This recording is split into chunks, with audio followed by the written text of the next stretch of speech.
Meus irmãos, muita paz. Que Jesus possa nos fortalecer e nos dar bom ânimo, saúde e alegria. Poucas vezes nós refletimos a respeito da negação de Pedro. Por que Pedro negou ser discípulo de Jesus? Jesus já havia falado sobre isso, avisou a Pedro, quando Pedro disse que iria com ele até o fim, se submeteria ao sacrifício. E por que ele negou ali na casa do sumo sacerdote? Depois disso tudo, Pedro sentiu um remorso. E Jesus disse a ele: eu orei por ti, porque Satanás queria te peneirar. Ou seja, Pedro seria tomado de remorso diante da negação. No entanto, quando Pedro disse isso, ele não estava ali negando a Jesus. Ele estava se protegendo para proteger Jesus. Ele queria cada vez mais seguir a Jesus. Depois que o mestre foi preso no jardim de Getsêmani, então Pedro queria acompanhar Jesus para que ele pudesse tomar as devidas providências diante daquele primeiro interrogatório.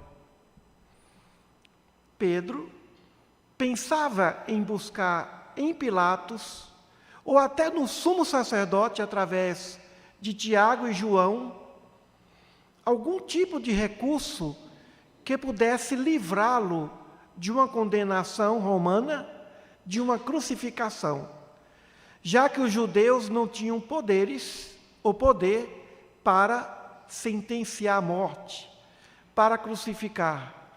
Só quem tinha o direito de decretar a morte seria Roma, ou o imperador, ou um de seus procuradores. O fato é que o que Jesus disse, Pedro, me negarás 3 vezes antes que o galo cante. Pedro conhecia o seu amor por Jesus. E Jesus sabia que Pedro iria acompanhá-lo até ele poder tomar as devidas providências. Mas o que Pedro não esperava é que ele fosse reconhecido. Por que Pedro foi reconhecido? Estavam ali no pátio, era uma noite fria, ali se encontravam os serviçais e alguns dos guardas do templo. E é evidente que Pedro foi reconhecido porque ele era alguém desconhecido daquele meio. Não era serviçal e nem era guarda. Então, por dedução, a mulher que trabalhava naquela casa considerou, sendo Pedro, um discípulo. Tanto que depois que ele negou, ela não mais insistiu e ele se afastou do grupo. Por isso que a intenção dessa negativa foi: eu vou ficar aqui, porque eu quero saber, eu quero acompanhar Jesus de perto, ainda que à distância, disfarçado.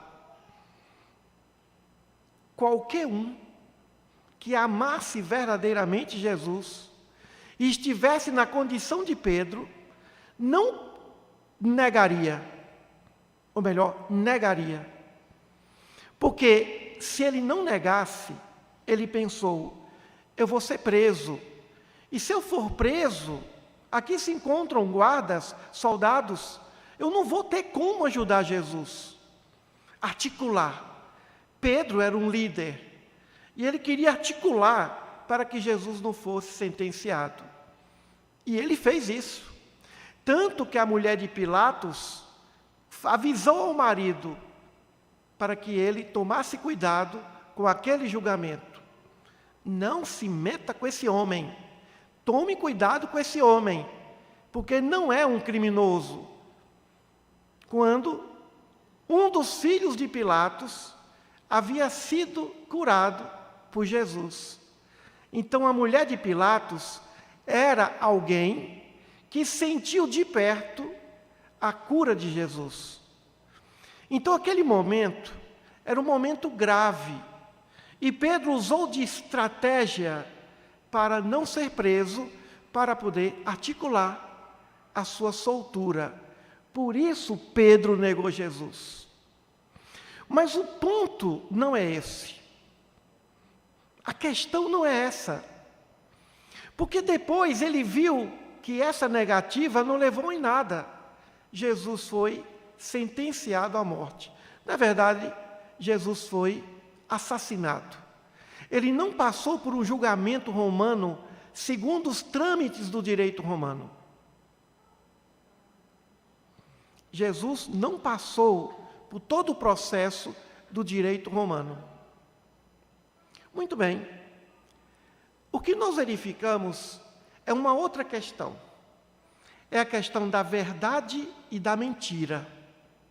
Mesmo para proteger o seu mestre amado, Pedro mentiu.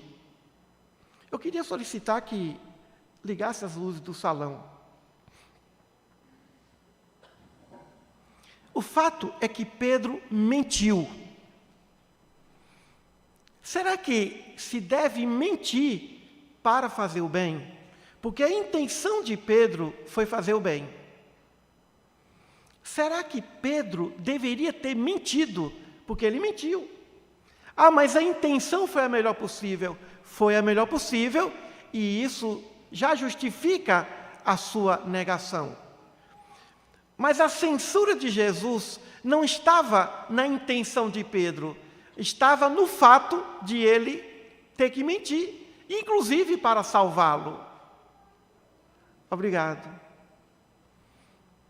O fato é que Pedro mentiu, e aí está o problema.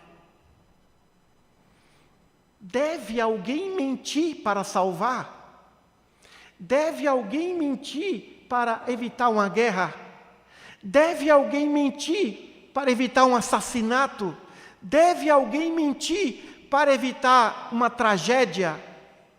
Essa é a questão. O fato é que Pedro mentiu. Esse é o problema.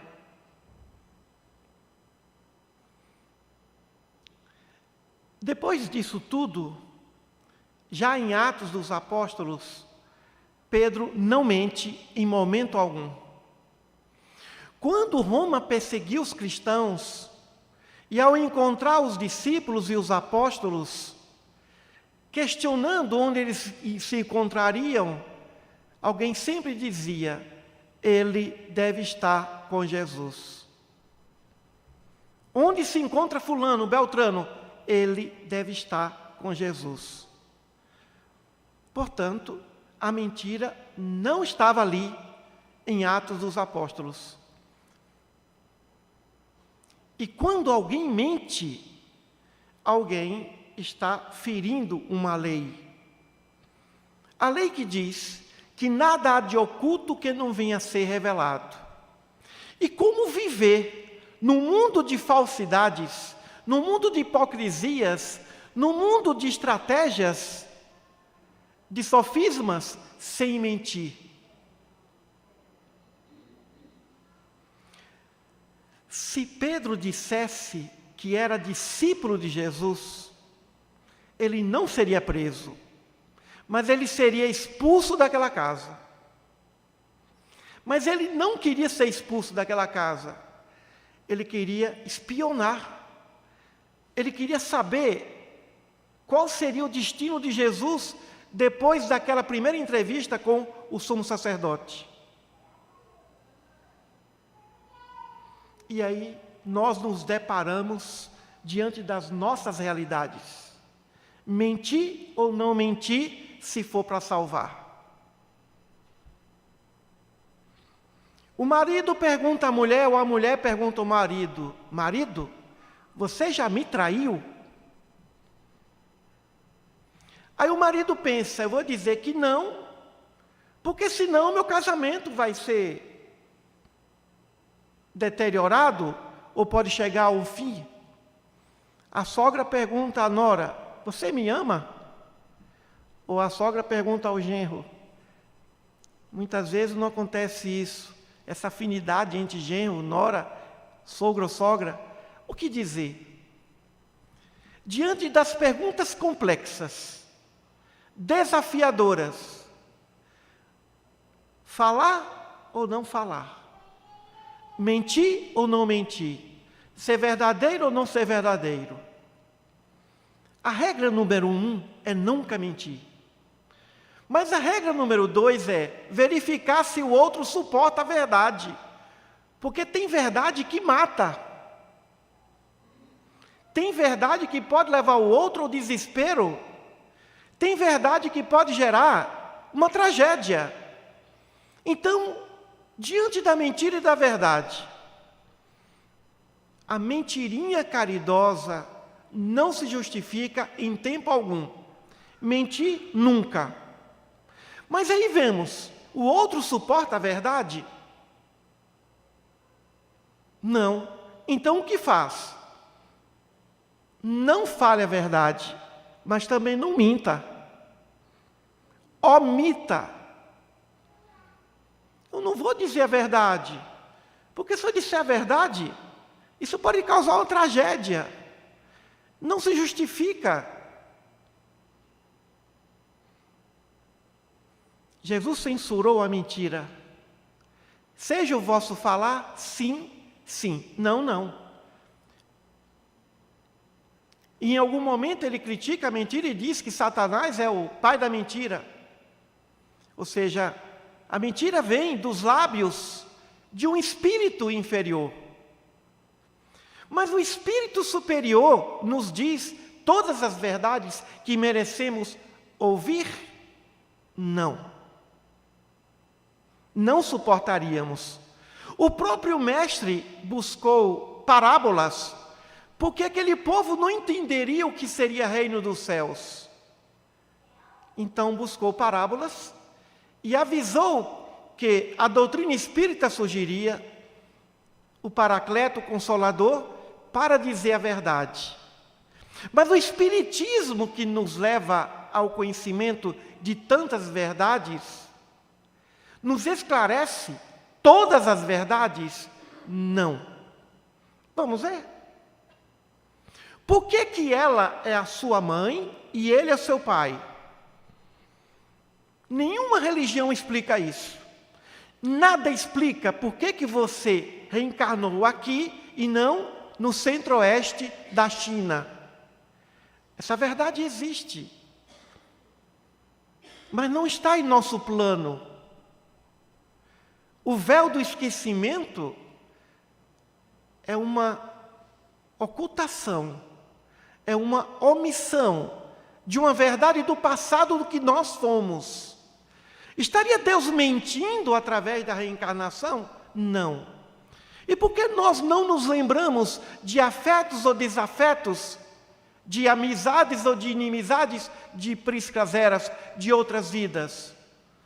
Porque é bom que assim seja.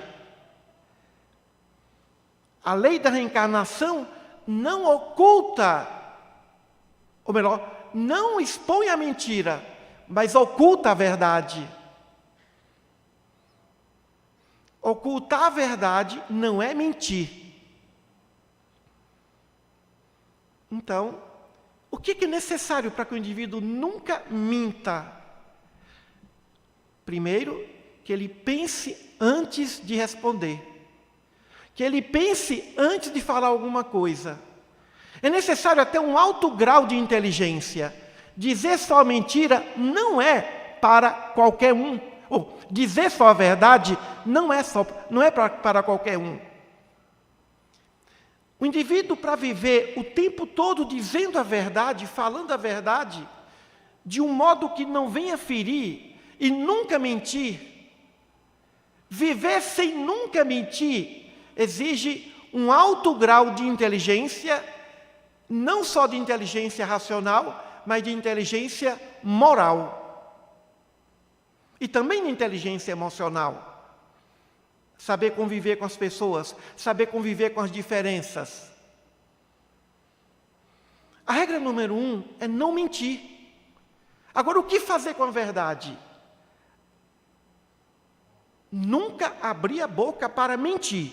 Pronto. Agora, e agora? Como é que a gente faz com a verdade?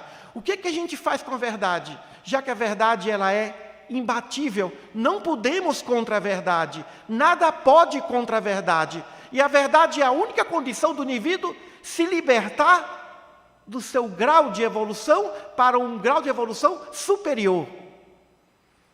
É aí que temos que trabalhar com as nossas verdades.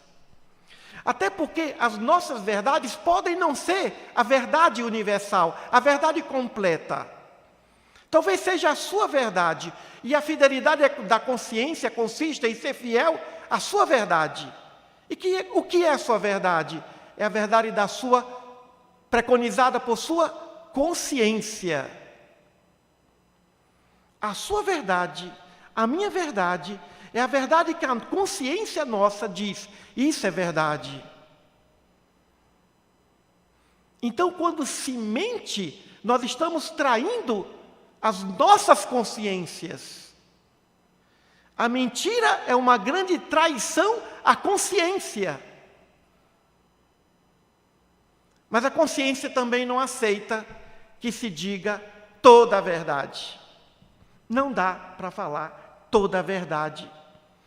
Num grupo, por exemplo, o qual nós não confiamos. Não dá para dizer toda a verdade para alguém que não confiamos. Para o amigo nós falamos a verdade, mas para o inimigo dá para dizer a verdade? Não. Por isso que quando Pilatos perguntou a Jesus o que é a verdade, ele silenciou. Pilatos não tinha nível para uma resposta de alto nível filosófico. Pilatos perguntou o que é a verdade, Herodes perguntou o que é a verdade, e ele silenciou. Não vou responder a você o que é a verdade, porque você não tem nível. Então Jesus nos apresenta uma nova alternativa para não mentir: silenciar. E uma vez eu vi uma palestra do nosso querido Divaldo Franco, e ele disse que muitas vezes ele recorre ao seguinte artifício: ele sorri, olha para a pessoa, sorri e não diz nada. Estratégia baiana, né? Inteligente. Uma vez eu vi isso. Estava no centro de convenção lá em Salvador. Divaldo Franco fez uma belíssima palestra abrindo o congresso estadual. Deu uma aula de história. Eu estava no auditório. E do meu lado tinha um homem muito culto, escritor espírita, que também seria conferencista naquele ano. E o Divaldo passou, atravessou o auditório, e esse homem disse assim: Divaldo, como você está pobre em história. E ele disse, e respondeu: você viu, o Ildefonso me colocou numa fria. E o doutor Ildefonso, era o então presidente da Federação Espírita da Bahia. A resposta dele foi essa: você viu, o Ildefonso me colocou numa fria, ou seja, eu tive que falar. Responder o quê diante de uma agressão? Diante de um agressor? Diante de um invejoso? Dizer o quê diante de uma mentira? Ser educado diante do mentiroso, diante do agressor. Isso acontece muito na área do direito. Direito, advocacia criminal, por exemplo. O advogado pega uma causa. Um homem é acusado de ter matado alguém. Geralmente, quando vai ao tribunal de júri, o advogado de defesa tem 2 argumentos: estado de necessidade, legítima defesa ou total isenção, não matou. Ou não matou, se matou, ou foi por estado de necessidade, ou legítima defesa. Legítima defesa é quando alguém mata para não morrer, ou mata para salvar. Ou quando existe a legítima defesa putativa, quando alguém se vê na iminência de ser agredido, ou de ser morto, ou de ser assassinado, e o indivíduo, então, antes da agressão, devolve, ou seja, agride, ou mata. O que fazer diante de uma situação como essa? Se existem provas cabais, evidente que o advogado vai buscar a legítima defesa, evidente que o advogado vai buscar o estado de necessidade. Mas se ninguém viu, se não existe prova cabal, o que dizer ao júri? Não matou? Mas se ele disser que não matou, ele está mentindo. E ele não pode mentir porque ele é espírita, ele é cristão, advogado não pode. Mahatma Gandhi foi advogado. Se formou em Direito na Universidade da Inglaterra e foi advogar na África do Sul antes de viver na Índia. Gandhi queria que seus clientes fossem verdadeiros. E um dia, durante um julgamento, Mahatma Gandhi percebeu que seu cliente tinha mentido. E ali ele fez algo que um advogado não pode fazer. Pediu a sentença, falou: senhores, o meu cliente mentiu, ele merece ser condenado. Porque Gandhi não aceitava a mentira. Como advogado, ele pediu a condenação do seu cliente. Um advogado não pode fazer isso. Mas ali se encontravam as evidências que o seu cliente realmente assassinou, mas o seu cliente mentiu para ele.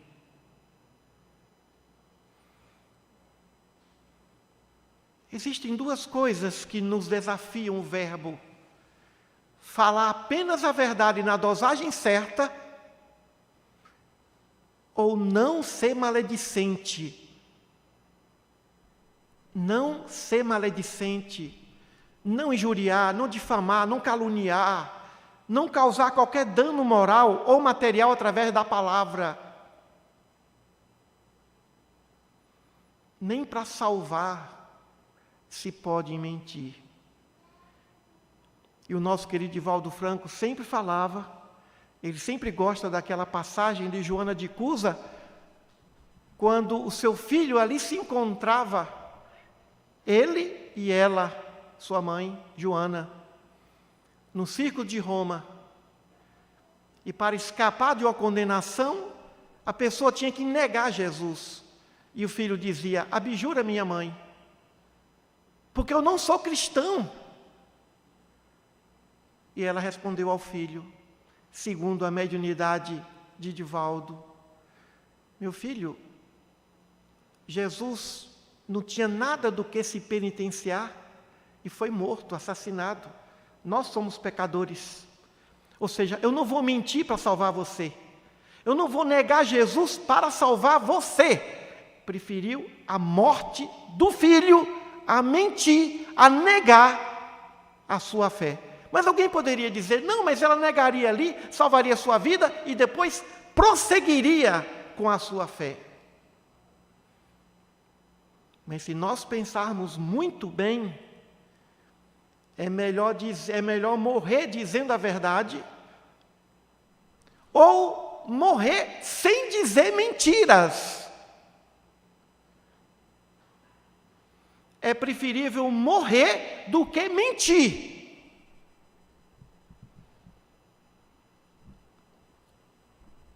Esse é o ensinamento de Jesus.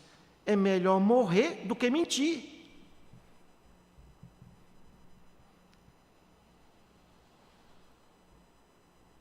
Então, ocultar a verdade muitas vezes é caridade.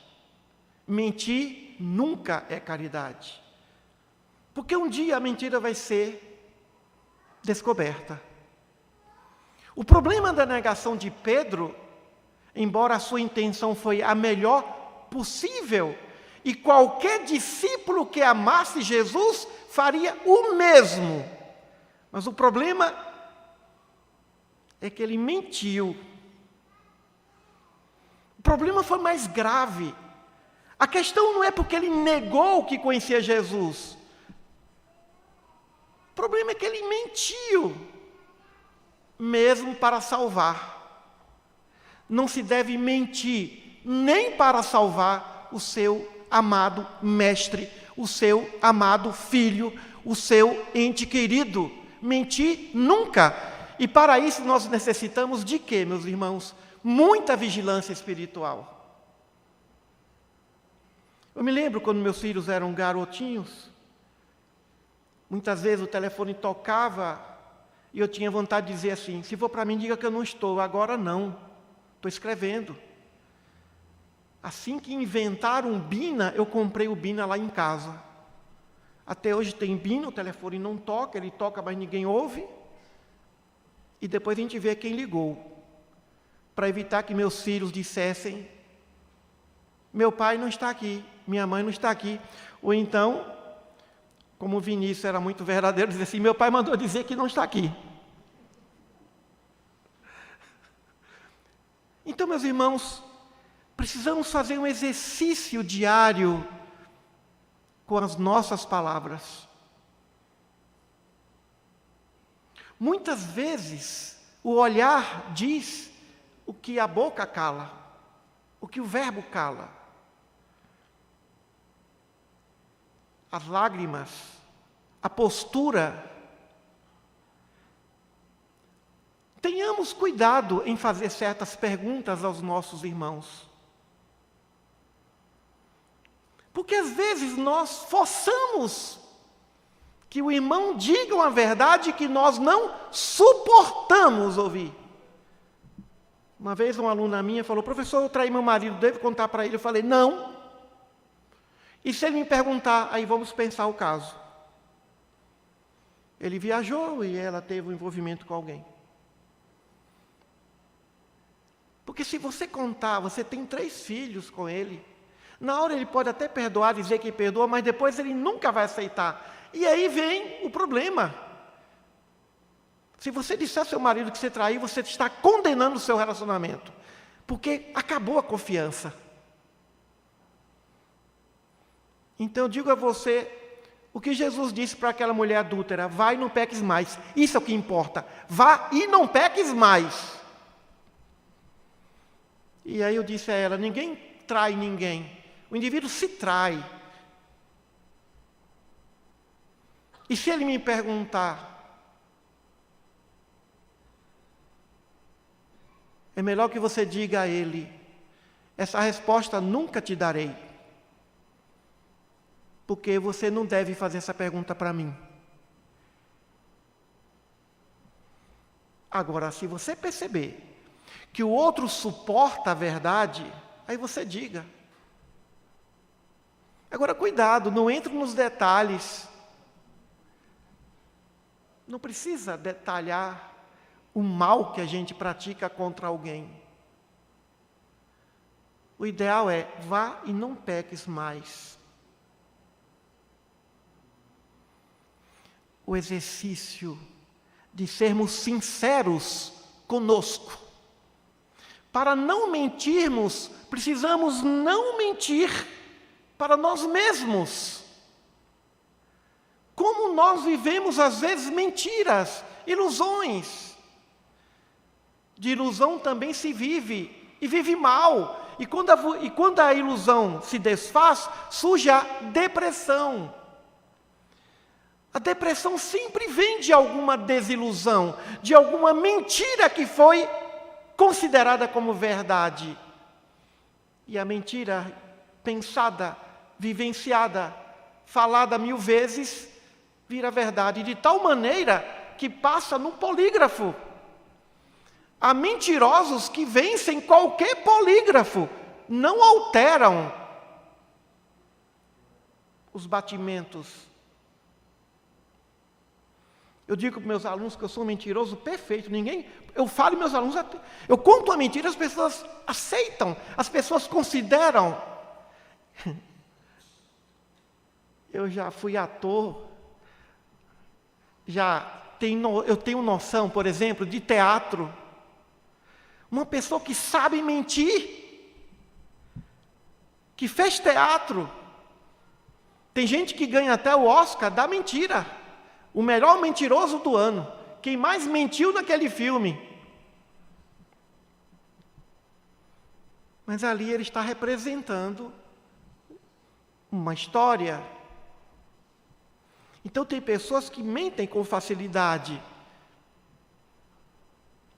E quando é que isso acontece? Quando as pessoas confiam em nós. Não podemos mentir diante daqueles que confiam em nós.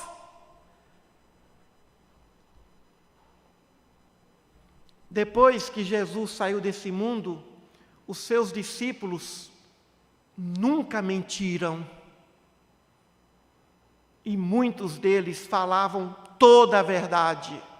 Não ocultavam verdade alguma. E por isso hoje a Marizei me trouxe a relação dos discípulos, o fim de cada um. Cada um foi martirizado, crucificado. Você tem a lista aí? Não, né? Deixou em casa. O único que não passou por um martírio foi João. Mesmo assim chegou a ser torturado. Não há uma mentira da boca de Paulo, de Estevão, de Pedro, de Tiago, de João, de Bartolomeu. Todos morreram pela verdade, por causa da verdade. Então, meus irmãos, é um exercício. Vamos, a partir de hoje, pensar em nossas verdades, verdades respaldadas pelas consciências. E se nós somos bons mentirosos, como eu, no meu caso, bom mentiroso, fiquei perfeito depois que eu terminei o direito.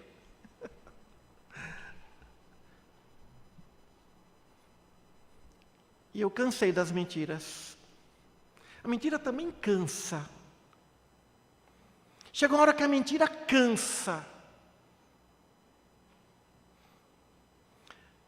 Eu tive algumas amigas prostitutas, garotas de programa, e uma delas um dia me disse: Emílio, sabe qual é o problema de deixar a prostituição? Eu falei: não. É que quando a gente deixa a prostituição, a gente quer ser verdadeira com o marido da gente. E um dia, lá em Salvador, ela me contou. Eu contei para o meu marido que o melhor amigo dele estava me assediando e ele não acreditou. Eu estou tendo dificuldades de dizer as verdades. Eu falei: mas você não pode dizer a verdade. Mas também você não pode mentir nunca. Mas dose suas verdades. Eu sei que você busca a verdade porque você já mentiu muito. E agora você deve a fidelidade da verdade ao seu marido. Mas agora você tem que aprender a conviver num mundo de hipocrisia. Já que no prostíbulo você vive uma mentira, e nessa mentira você tenta ser verdadeira. Verdade diante da situação.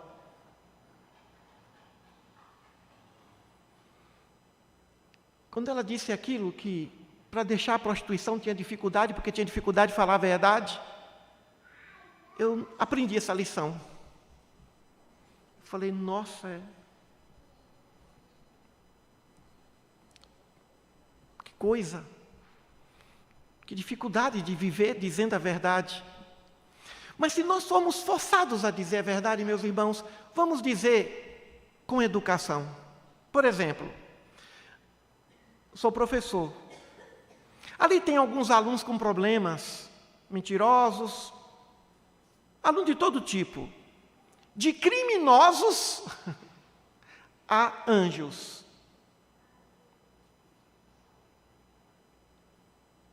Criminosos mesmo, capazes de tudo. Nunca chame atenção a alguém à frente de outrem. Chama. Recomendação do Evangelho segundo o Espiritismo. Chama alguém reservadamente, com educação: fulano, o que está acontecendo? Por que você fez isso? Eu tive um caso, por exemplo, de um aluno que fez a prova, não entregou a prova, depois disse a mim que entregou a prova. E eu respondi a ele: você quer que eu faça de conta e lance sua nota, ou você quer me dizer a verdade? Se você não quiser, não precisa dizer nada, eu vou colocar a nota para você. Porque ele assustou, ele não entregou a prova, fez a prova, mas não entregou, mas assinou a lista de presença. Então, ficou parecendo que o professor perdeu a prova dele em casa. O problema, às vezes, não está na verdade, é em como se diz a verdade. Uma vez alguém disse, não existe pessoa mais verdadeira do que quando ela está com raiva. Porque com raiva diz tudo. Diz a verdade e mais algumas mentiras. Porque o que a pessoa quer com raiva é ferir o outro. E quando quer ferir, fere com a verdade e fere com muita mentira. Porque a intenção não é mentir ou falar a verdade, a intenção é ferir. Uma pessoa irada, uma pessoa com raiva, uma pessoa vingativa, ela quer ferir. Então, se nós tivermos que dizer a verdade, vamos dizer com caridade, com amor, no momento certo, na hora certa, mas dosando e percebendo que aquela pessoa tem nível de ouvir a verdade. Mas se não tiver, não se iluda, porque o mais importante não é dizer a verdade, é não mentir. E para isso precisamos de inteligência, para não mentir. Depois, dizer a verdade na dosagem certa, na dose certa, que a pessoa possa suportar. Porque muitas vezes a verdade pode ser um grande sol, uma grande luz, que pode libertar, mas também pode cegar. Também pode causar desespero.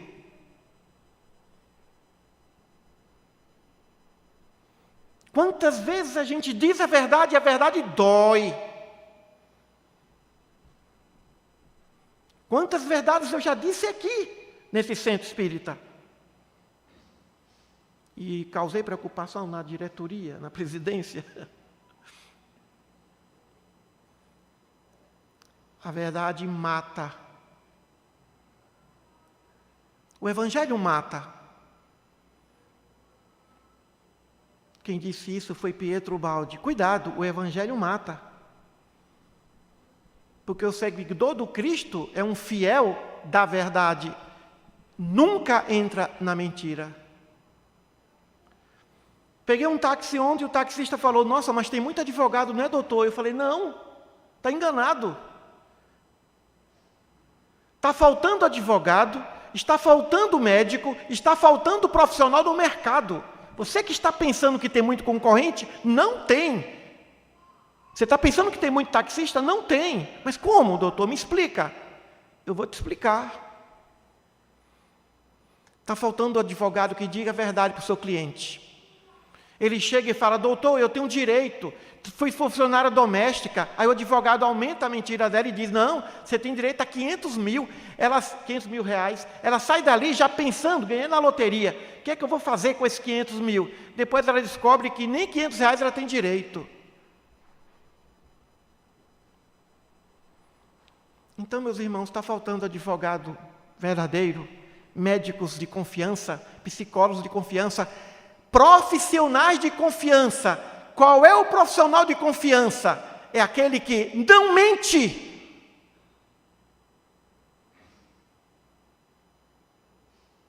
A condição de se ter alguém de confiança é: ele não mentiu para mim.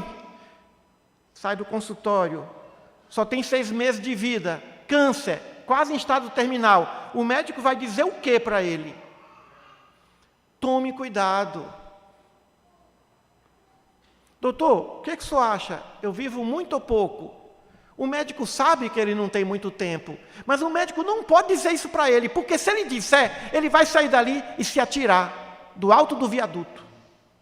Não tem estrutura. o médico vai dizer o quê para esse indivíduo que só tem 6 meses de vida, em estágio avançado de câncer? Não pode mentir. Ele vai dizer: sua situação é delicada, mas nós vamos fazer de tudo para você se recuperar. Falou a verdade. Agora dizer, acabou, desista. Ele sai dali mal. Então, meus irmãos, Pedro teve razão em negar Jesus, em dizer que não era de seu discípulo, porque o seu coração estava munido de amor pelo Mestre. Depois de João, ninguém amou mais Jesus do que Simão Pedro, Simão Barjonas. Ele mentiu por amor. Que amor! Que sentimento! Pedro não amava só Jesus, Pedro era apaixonado pelo Cristo. Então não foi a negação do covarde, não foi a negação do covarde, do traidor, como Judas. Judas nunca traiu Jesus.